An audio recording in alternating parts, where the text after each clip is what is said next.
दोस्तों, आज की इस क्लास में हम बात करेंगे RPWD right person with disability 2016 के बारे में, जो कि अपन ने पहले वाली क्लासेज में बात की थी PWD act, person with disability act के बारे में 1995 के बारे में। ये उसका ही नवीनकरण एक्ट है जिसने RPWD एक्ट में PWD एक्ट की जगह ली है। तो इसमें क्या बताया गया है, RPWD right with person with disability में ये बताया गया है कि PWD एक्ट 1995 के स्थान पर RPWD एक्ट 2016 लाया गया। यानी कि जो PWD एक्ट था 1995 वाला, उसी के स्थान पर रिनोवेट करके उसमें कुछ चेंजेस करके उसमें कुछ डिसेबिलिटीज को और इन्वॉल्व करके RPWD एक्ट 2016 लाया गया है। और इस RPWD एक्ट 2016 में PWD 1995 में मौजूद 7 प्रकार की डिसेबिलिटीज से बढ़ाकर 21 प्रकार की कर दी गई।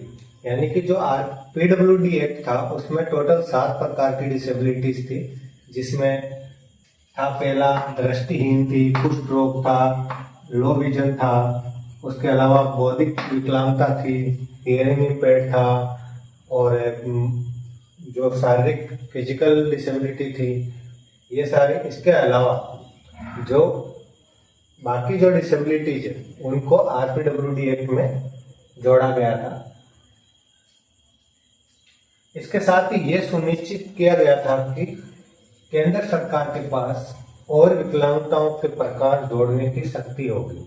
यानी कि पहले जो RPWD एक्ट था उसमें ये सुनिश्चित नहीं था कि और जो विकलांगता है उनको ऐड की जाए, लेकिन RPWD में ये एक नवीनतम ऐड किया गया है कि जिसमें केंद्र सरकार और भी इसमें डिसेबिलिटीज ऐड कर सकती है। जो लगता है कि ये जो बीमारी ये एक डिसेबिलिटी है या विकलांगता है या दिव्यांगता में काउंट हो रही है, तो उसको भी ऐड कर सकती है।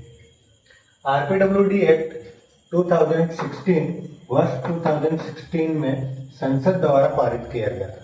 जो RPWD एक्ट 2016 है उसको 2016 में संसद के द्वारा पारित किया गया था, लेकिन 2016 में तो इसको पारित किया गया था, इसीलिए इसको RPWD एक्ट 2016 बोला जाता है। लेकिन इसको लागू कब किया गया था? 15 जून 2017 में इसको लागू किया गया था। जो RPWD एक्ट है उसको 15 जून 2017 में लागू किया गया था। इस RPWD एक्ट 2016 ने PWD एक्ट 1995 की जगह ली थी, जो मैंने शुरू में ही आपको बता दिया था। अब है RPWD एक्ट 2016 में 21 प्रकार की विकलांगताओं का वर्णन किया गया है। टोटल 21 प्रकार की डिसेबिलिटीज को इन्वॉल्व किया गया है। उसमें सबसे पहले है दृष्टिहीन या अंधापन। दृष्टिहीन या अंधापन का मतलब होता है कि कोई भी बच्चा या व्यक्ति पूर्णतः ब्लाइंड यानी कि पूर्णतः अंधा हो, जिसको आंखों से, दोनों आंखों से बिल्कुल भी नहीं दिखाई देता। अराउंड 70-80% से भी ज्यादा, 100% ही उसको दिखाई नहीं देता हो, तो वो अंधापन में आता है। दूसरा है कुष्ठ रोग। कुष्ठ रोग अपनी त्वचा से संबंधित होता है, जिसको अपन एक जनरली भाषा में बोलते हैं गठिया भाई, उसको कुष्ठ रोग या लेप्रोसी कहते हैं। तीसरा अल्प दृष्टि, जो लो विजन, जिसको बहुत कम दिखाई देता है लेकिन बहुत ही कम, ना के बराबर दिखाई देता है, उसको बोलते हैं लो विजन। चौथा है लोकोमोटर विकलांगता। इसमें शरीर का कोई भी अंग, मान लो कि शरीर में कोई एक्सीडेंट की वजह से या किसी रीजन की वजह से या कुछ भी, शरीर का कोई भी हाथ या पैर टूट गया हो, तो वो अंग मूवमेंट नहीं कर पा रहा, उस अंग से जो कार्य करना है वो कार्य अब नहीं होता है। जैसे मान लो कि ये मेरा हाथ है, मैंने आपको पहले भी ये चीज बताई थी शारीरिक डिसेबिलिटीज में कि ये मेरा हाथ है, मेरा हाथ किसी एक्सीडेंट की वजह से फ्रैक्चर हो गया। फ्रैक्चर होने के बाद जो मैं इस हाथ से कार्य कर रहा हूँ वो कार्य अब नहीं कर सकता, तो मैं एक प्रकार से इस हाथ से विकलांग हो चुका हूँ, उसको बोलते हैं लोकोमोटर डिसेबिलिटी। पांचवा है बौद्धिक विकलांगता। बौद्धिक विकलांगता या जिसको अपन आईडी इंटेलेक्चुअल डिसेबिलिटी भी बोलते हैं, जो मानसिक मंदता, जो मस्तिष्क से रिलेटेड कुछ बच्चों की जो मानसिक बुद्धि है वो कम होती है। मानसिक मंदता का एक क्राइटेरिया होता है कि जिसकी बुद्धि लब्धि अराउंड 70 से कम हो तो वो माइल्ड मानसिक बुद्धि में आता है, मानसिक मंदता में आता है, उसको बोलते हैं बौद्धिक विकलांगता। छठी है मस्कुलर विकलांगता या मस्कुलर डिस्ट्रोफी। मस्कुलर डिस्ट्रोफी ये मांसपेशियों से संबंधित विकार है जो पूर्णतः किसी भी बच्चे की हो सकता है या अनुवांशिक भी हो सकता है, शरीर में किसी भी प्रकार की मांसपेशियों से रिलेटेड प्रॉब्लम हो और वो कंप्लीटली अपना मूवमेंट नहीं कर पाता है। बच्चा कई बार क्या होता है कि पूरी मांसपेशियां एकदम जकड़ जाती है, तो बच्चे का ना हाथ काम कर पाते हैं, ना पैर काम कर पाते हैं, ना गर्दन उसका, ना नेक होल्डिंग होता है, कुछ नहीं होता है, तो उसको बोलते हैं मस्कुलर डिस्ट्रोफी। सातवां है बेसिक सीखने की क्षमता यानी कि एलडी लर्निंग डिसेबिलिटी।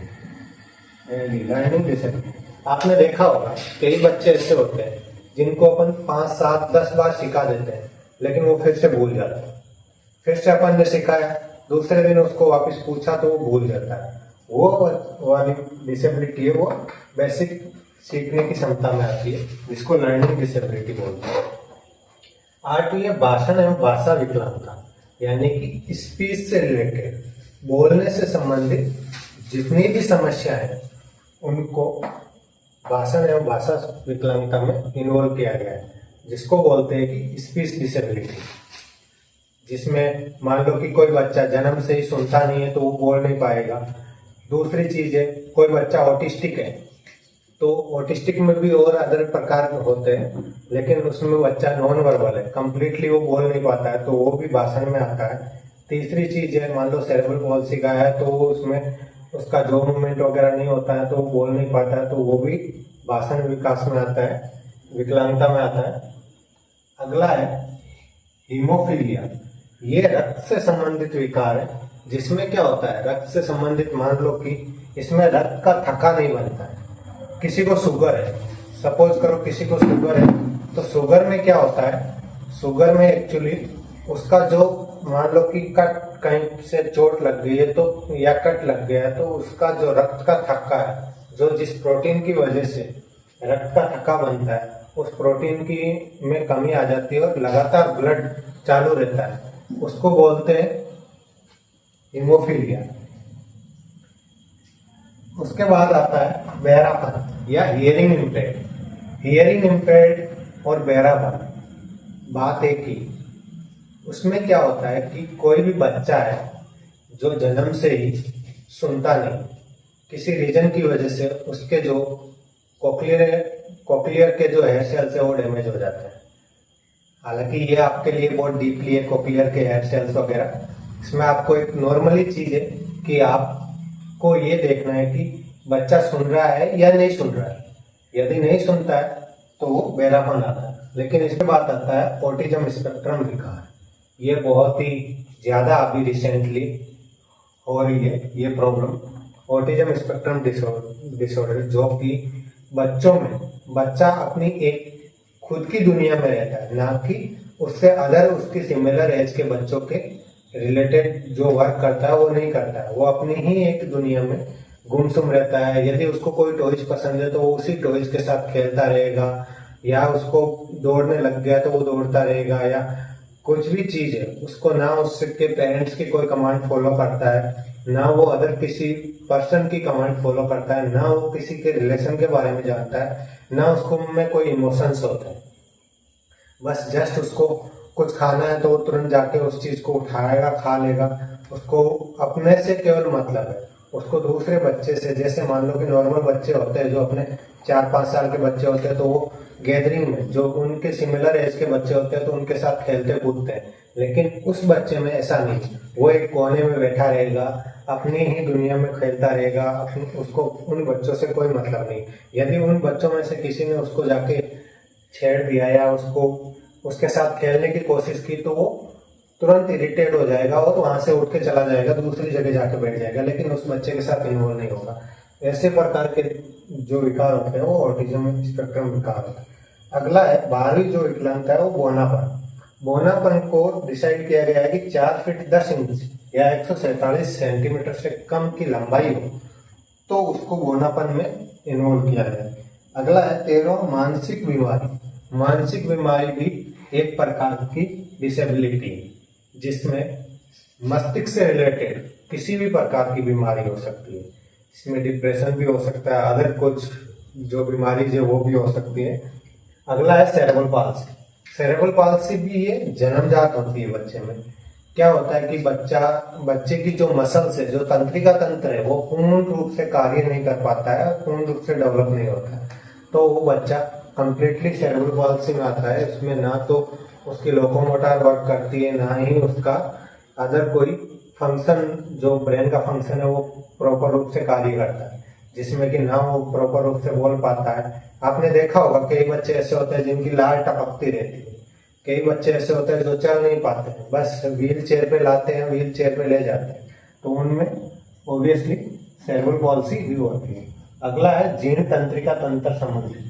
जीर्ण तंत्रिका तंत्र में काफी सारी चीजें आती है, जिसमें मिर्गी यानी कि सीजर या स्ट्रोक और अदर जो मस्तिष्क और तंत्रिका तंत्र से संबंधित जो भी बीमारी है वो सारी जीर्ण तंत्रिका तंत्र संबंधित बीमारियां होती है।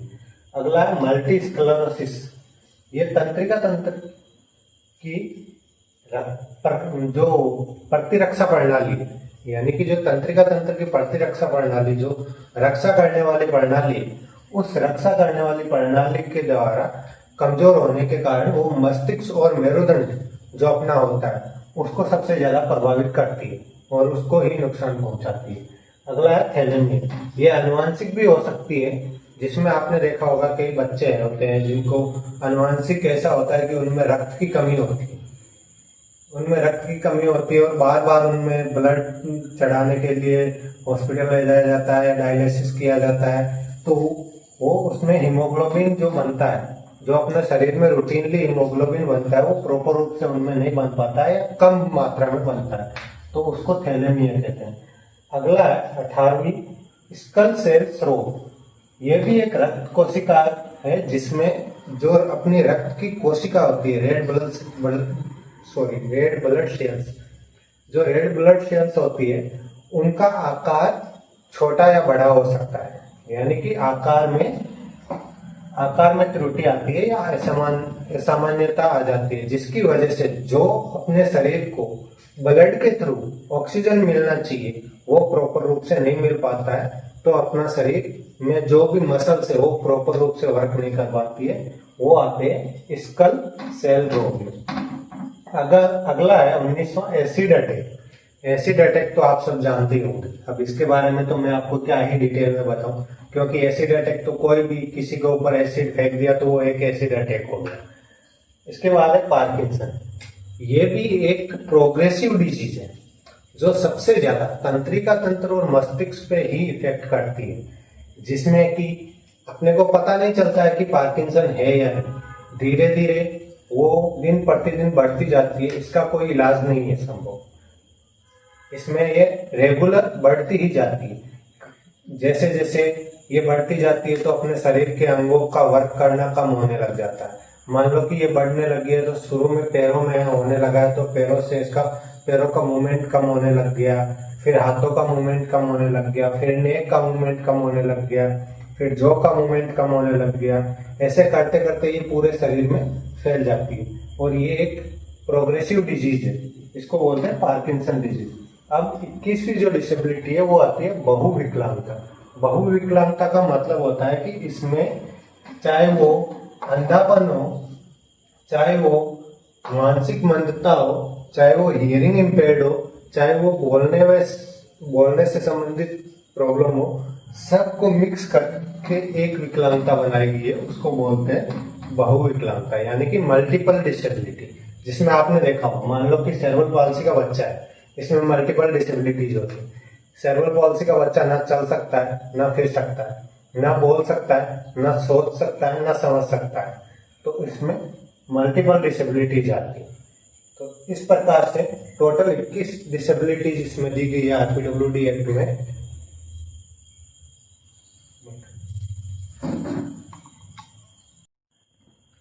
जैसा कि आरपीडब्ल्यूडी एक्ट में 21 प्रकार के डिसेबिलिटीज है, उसके अकॉर्डिंग कुछ आरपीडब्ल्यूडी एक्ट में जो नई डिसेबिलिटीज को इन्वॉल्व किया गया है उसके बारे में भी बताया गया है कि जिन डिसेबिलिटीज को पहली बार इसमें जोड़ा गया है उन डिसेबिलिटीज के बारे में बताया गया है। आरपीडब्ल्यूडी एक्ट 2016 में पहली बार भाषा और भाषण विकलांगता को जोड़ा गया।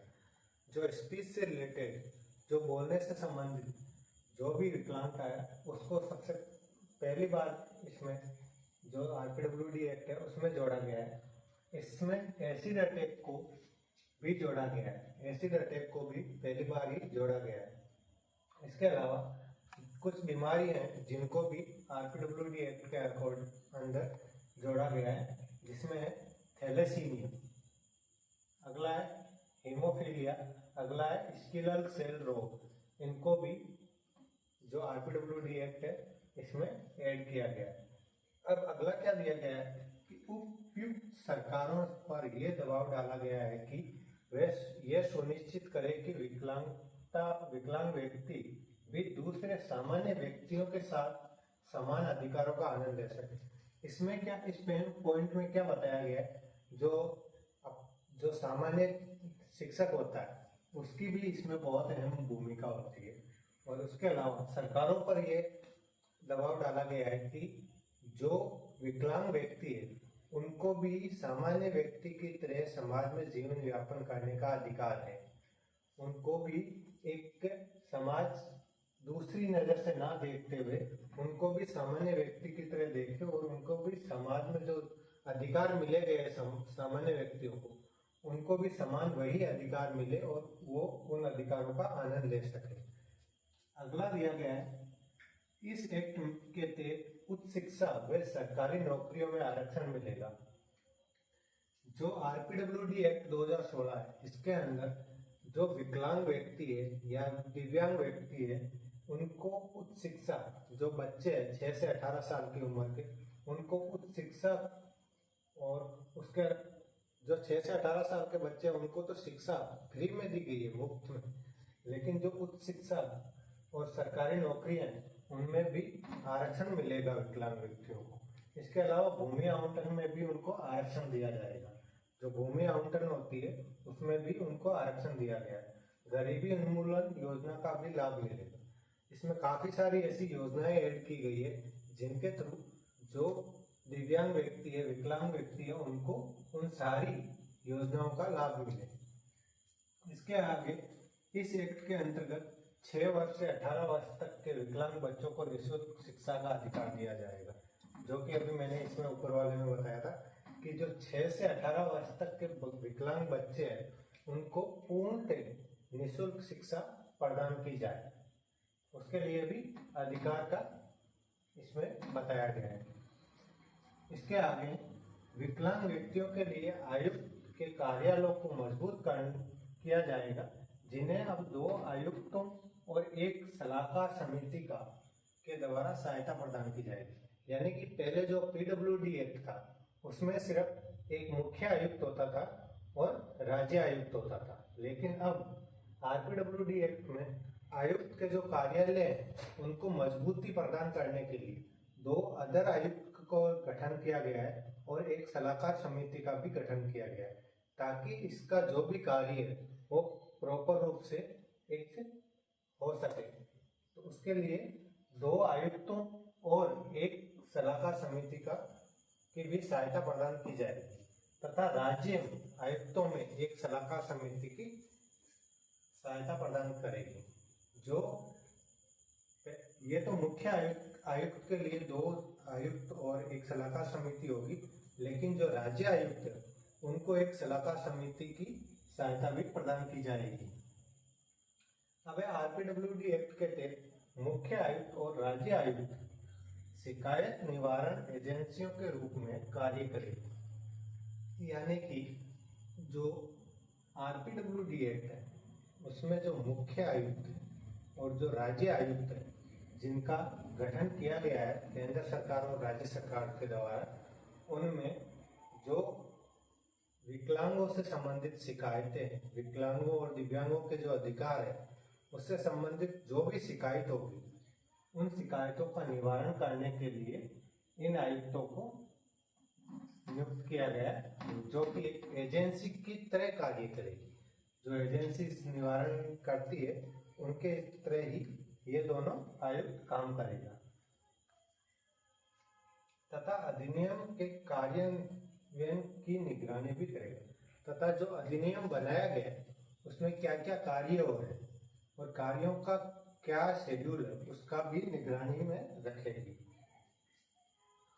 आरपीडब्ल्यूडी एक्ट चिंताओं को दूर करने के लिए, जो आरपीडब्ल्यूडी एक्ट है वो जो चिंता है, यानी कि एक ही राज्य आयुक्त बना हुआ है, एक केंद्र आयुक्त बना हुआ है, उन दोनों केंद्र आयुक्त जो मुख्य आयुक्त बना हुआ है उसको पूरे जो देश की जितनी भी राज्य आयुक्त है उनके ऊपर निगरानी रखना है।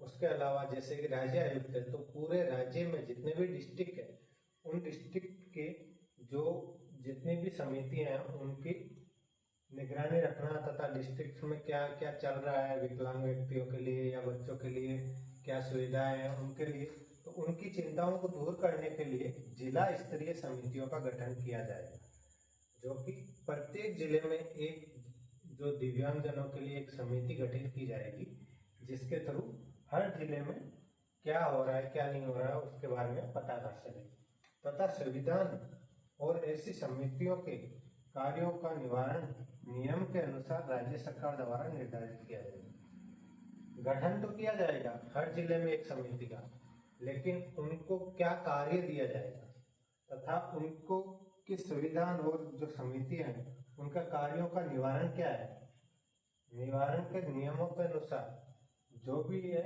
वो सारा राज्य सरकार के हाथ में रहेगा।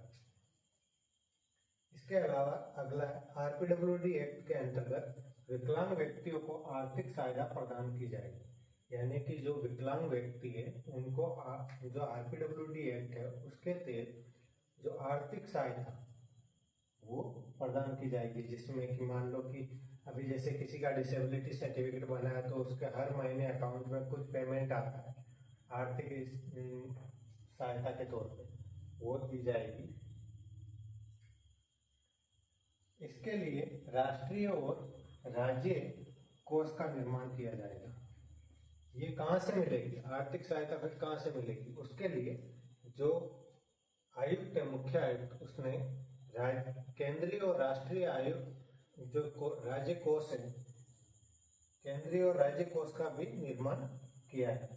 इसके साथ ही ट्रस्ट फंड को राष्ट्रीय कोष के साथ सदस्यता दी जाएगी।